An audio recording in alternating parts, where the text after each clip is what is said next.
Bonjour à tous, j'espère que vous allez bien. Je suis Jennifer, bon retour sur ma chaîne et aujourd'hui on va parler d'un sujet qui m'est ultra cher, c'est comment devenir plus intelligent et plus cultivé. Et déjà la première des choses que j'ai envie de vous dire, c'est bravo. Bravo d'avoir cliqué sur cette vidéo, bravo d'être intéressé par l'intelligence et la culture autour de nous. Les gens ne sont pas forcément intéressés par ces choses-là et c'est pour ça que j'ai vraiment envie de vous féliciter. Et dans cette vidéo, je vais vraiment vous montrer 3 stratégies pour vraiment devenir plus intelligent et cultivé. Et ça va un peu être différent des stratégies qu'on entend d'habitude, des choses un peu classiques, de plus lire. Ça va aller au-delà parce que la base pour devenir plus cultivé et plus intelligent, c'est plutôt une posture. On va plutôt voir quelles sont les stratégies en termes plutôt d'état d'esprit. La première stratégie qui est essentielle, c'est de développer un esprit critique. L'esprit critique, c'est vraiment une posture intellectuelle qui questionne toute affirmation, tout argument qui est en face de soi. Ne pas prendre ce qu'on voit pour la réalité. Et je ne sais pas si vous êtes familier avec Descartes, donc le philosophe du XVIIe siècle, qui a créé la notion de doute méthodique, qui est vraiment très important dans l'histoire de la pensée et l'histoire du raisonnement, parce que avec son doute méthodique, il a comme postulat de tout questionner en fait, que tout est potentiellement ouvert à la critique. Et c'est vraiment la posture de base pour devenir plus intelligent, parce que ça permet de raisonner, de s'exercer. Et moi personnellement, je le vois pas mal, ce manque de questionnement général, sur des sujets par exemple comme le capitalisme ou le système économique et politique actuel. Ce qu'on entend souvent sur ces sujets-là, notamment sur le capitalisme, c'est que c'est le seul régime, le seul système économique possible, que les autres choses qu'on a tentées, par exemple le communisme en URSS, ça a donné une énorme catastrophe. Et donc, vu que c'est la seule chose possible, ben, il faut garder ça.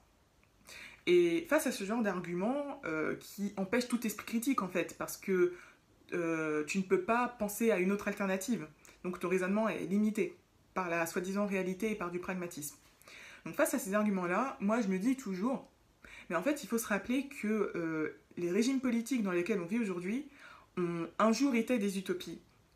Et que la démocratie par exemple, il y a quelques siècles, ce n'était pas envisageable pour la majorité des gens. Mais pourtant, il y a des personnes qui ont réfléchi, qui ont critiqué la société actuelle, qui ont réfléchi et qui ont écrit des œuvres de philosophie politique et autres pour pouvoir penser la démocratie pour qu'elle soit un jour applicable. Et donc, je pense que c'est vraiment important d'avoir un esprit critique et donc de faire fonctionner son intelligence et son cerveau en remettant en cause les préjugés, les situations établies et à toujours essayer de voir au-delà de ce qui nous est donné. C'est vraiment quelque chose d'essentiel, je pense. Une autre chose importante pour développer son intelligence, c'est vraiment de développer sa curiosité intellectuelle. Et ça découle de ce qu'on a vu avant. Si vous avez la posture de toujours avoir un esprit critique, vous allez être curieux. Parce que pour avoir un esprit critique, il faut être en capacité de juger des choses. Donc si vous voulez avoir un esprit critique sur le capitalisme, il faut quand même savoir ce que c'est que le capitalisme. Il faut creuser, il faut lire des économistes, des penseurs. Et vu que vous vouliez développer votre capacité à raisonner, vous allez devoir élargir votre spectre de connaissances, votre champ de connaissances. C'est vraiment obligatoire pour pouvoir penser. Cette curiosité-là, développez-la d'abord évidemment sur vos centres d'intérêt. Donc pour ma part, c'est surtout les sciences humaines, la politique, la littérature, la sociologie, voilà, ce sont vraiment les sciences humaines en général, et sociales.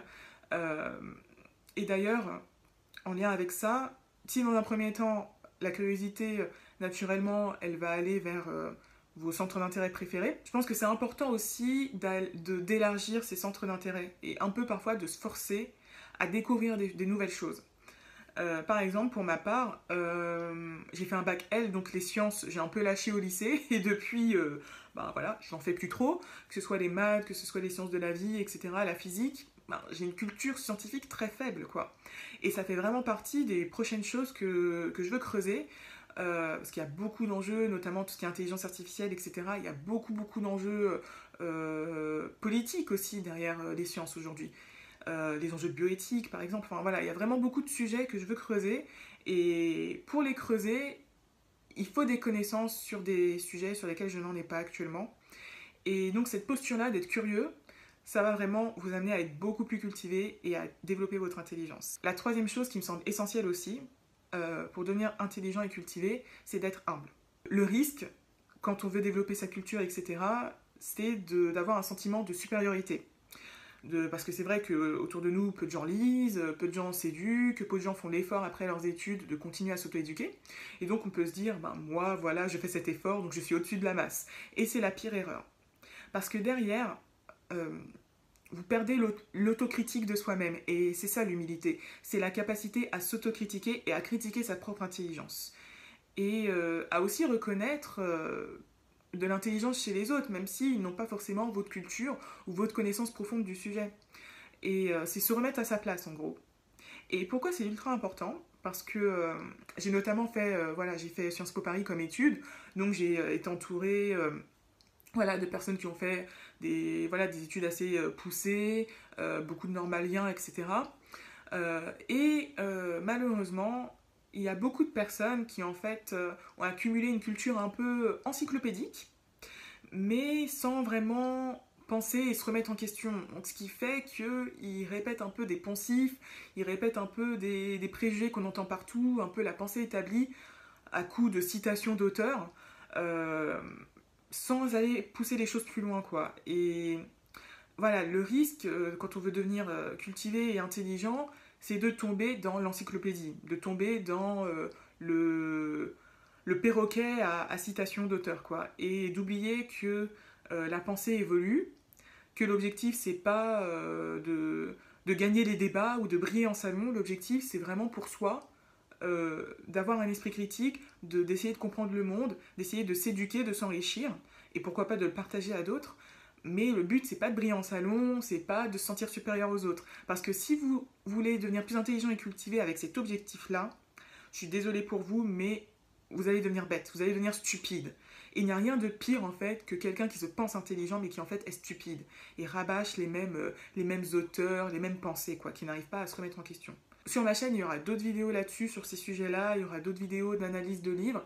Et abonnez-vous si vous voulez pas manquer ces prochaines vidéos parce que je pense que c'est vraiment un contenu qui manque sur YouTube. Des personnes qui aiment la culture, qui ne se cultivent pas pour passer des concours ou pour briller en salon, ça manque. Des personnes qui veulent juste penser, qui veulent juste réfléchir. Et si ça vous intéresse, vous trouverez ça sur ma chaîne.